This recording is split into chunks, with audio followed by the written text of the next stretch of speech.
Hello, I'm Dr. Kelly Farquharson, an associate professor at Florida State University, and I'm excited to be presenting at the Early Childhood Voices Conference. So thank you for the opportunity and thank you all for tuning in to watch. So this presentation is going to be about how the COVID-19 pandemic affected the job satisfaction of speech language pathologists who work with children in early childhood, particularly in school-based settings in the United States. This project was done in collaboration with Sherine Tambyraja at The Ohio State University and Jaumeiko Coleman at the Atlanta Speech School. All of our contact information is on this initial slide, as well as my contact information on social media. The class lab is my research lab at Florida State University, and we're active on Instagram, classlab_FSU, and I'm also on Twitter at Literacy Speech. So just to tell you quickly about my lab, I run the Children's Literacy and Speech Sound or Class Lab at Florida State University with a mission to help children with speech and language impairments achieve classroom success. My lab website is posted here, and on the website, if you click on a few of the different tabs, you can get access to some free resources. There's a tab called Publications, and you can get access to free PDFs of our articles or post prints of our articles. And then there's a resources tab that also has a lot of information about speech sound disorders, dyslexia, developmental language disorder. And then there's a few other ways to contact us on social media, including Facebook, and then my email address is provided again here. So let's just talk quickly about speech and language therapy in early childhood. When we're talking about speech and language pathologists, these are certified and licensed professionals who provide assessment and treatment to children of all ages who have speech and language disorders. And so we know that for many of these disorders, treatment is often most effective when it's provided during early childhood. During the COVID-19 pandemic, we know that there were a lot of school closures in the initial stages of the pandemic. So in March through really June of 2020, schools were closed, and as a result, education and all of its related services had to completely shift. And speech and language pathologists were affected by this like everybody else was. And so there were a lot of issues related to these school closures, including providing appropriate and adequate treatment, including lack of internet services at children's homes. So when teletherapy was attempted, that was sometimes difficult, either because the provider didn't have adequate internet access at home or the child and the family didn't have adequate internet access at home. And then also speech and language pathologists across all settings have really complex caseloads that are often very large and sometimes unmanageable. And so managing those virtually became an added pressure. So these obstacles may not only influence the quality of therapy that children receive, but also the overall job satisfaction of the speech and language pathologists. And we know that those factors that relate to decreased job satisfaction can ultimately result in speech and language pathologists leaving their jobs completely or retreating from their position.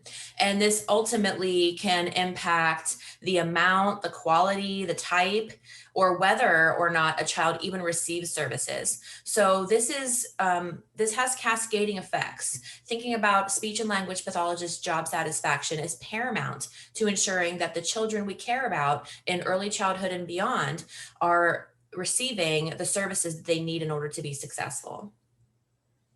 So related to job satisfaction, we've actually done some work looking at its relationship to therapy quality. And we've found that speech and language pathologists who report lower job satisfaction actually also conduct lower therapy quality.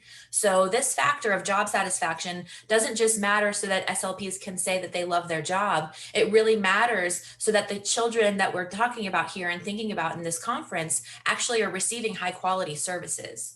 And so in order to ensure that that is happening, that these children are receiving services, we need to investigate what job satisfaction looks like for those clinicians. And so the research questions for this particular survey that we implemented were really broadly looking at how COVID-19 impacted job satisfaction for school-based SLPs. This was in the United States in particular. We also wanted to look at what the biggest obstacles were that SLPs faced as a result of these school closures. And then were there any connections between those obstacles that were listed and job satisfaction? And so here's how we answered these questions. We conducted a national survey.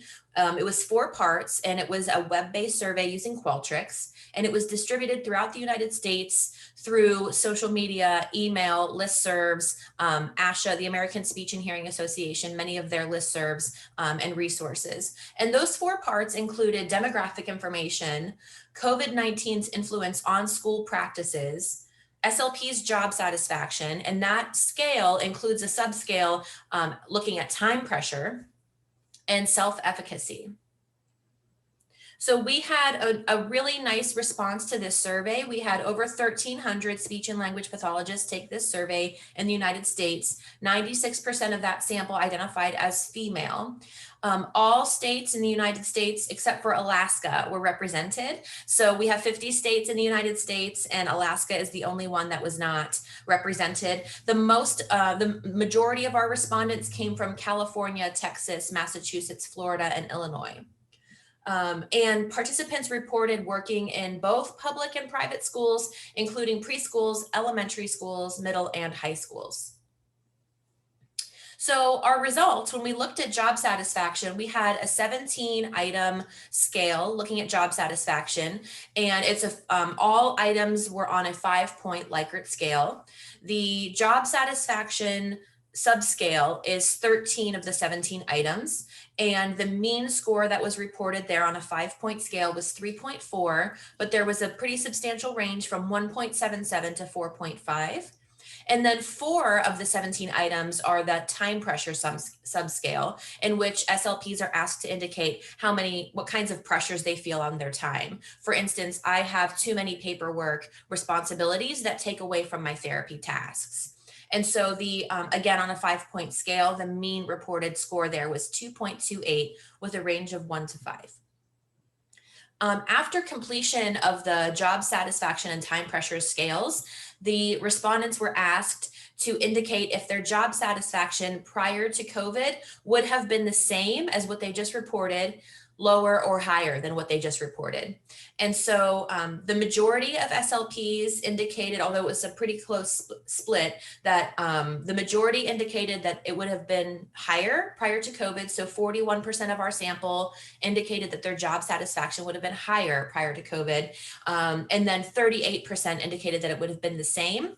And a small percentage indicated that prior to COVID, their job satisfaction actually would have been lower. So then we turned to the kinds of obstacles that SLPs reported. And we gave them a list of about 8 obstacles that we crowdsourced through social media and through connection with other SLPs. And the top 2 obstacles, the number 1 obstacle was children and parents not showing up for therapy sessions. So most of the therapy sessions that were conducted during this time were teletherapy, and there were a lot of no-shows or families not showing up for those teletherapy sessions that SLPs worked really hard to schedule and coordinate. And then the second obstacle reported by speech and language pathologists was parenting their own children simultaneously. So then our next step was to look at these top 2 obstacles to see if they were related to what was reported for job satisfaction. And we found a significant correlation between the percentage of no-shows, so families that did not show for teletherapy sessions, and job satisfaction. And this correlation was negative, meaning that as the number of no-shows increased, job satisfaction decreased. So this had a significant influence and relationship with SLP's job satisfaction.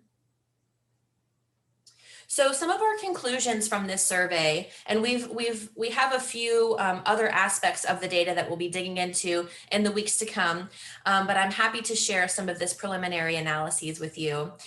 We did find that COVID-19 negatively influenced job satisfaction for speech and language pathologists, and that many SLPs reported that their job satisfaction was higher prior to the pandemic. Children and parents not showing up for the teletherapy sessions was listed as the biggest obstacle and was also negatively correlated to job satisfaction. and SLPs parenting their own children was the second largest obstacle reported. So we have a few implications to share with you. The first one is for speech and language pathologists and early childhood educators. And we want you to know that as researchers and as humans, we care about your job satisfaction, and your job satisfaction really matters. There are aspects of the pandemic that really were out of control for all of us, but it's important to communicate with your administration about your experience.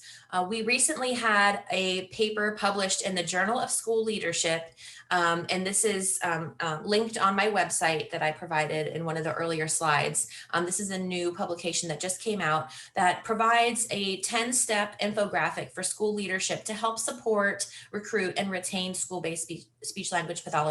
So we do encourage both school leadership and SLPs to take a look at that paper and to look through the steps that we suggest for school leadership to help support retaining these highly qualified professionals. And for parents, we know how difficult it was, and it continues to be during the pandemic, to manage all of the things related to your child's education.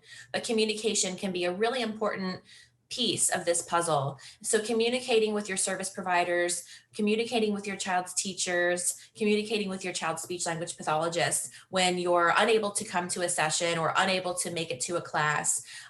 This is really going to help maintain the relationship with your speech language pathologist, and ultimately is going to have positive implications for the speech language pathologist's job satisfaction, and potentially even whether they are retained in their position. So we were really excited to get such a nice response to this survey, and we hope that speech and language pathologists and early childhood educators feel empowered to communicate their needs to their school administration.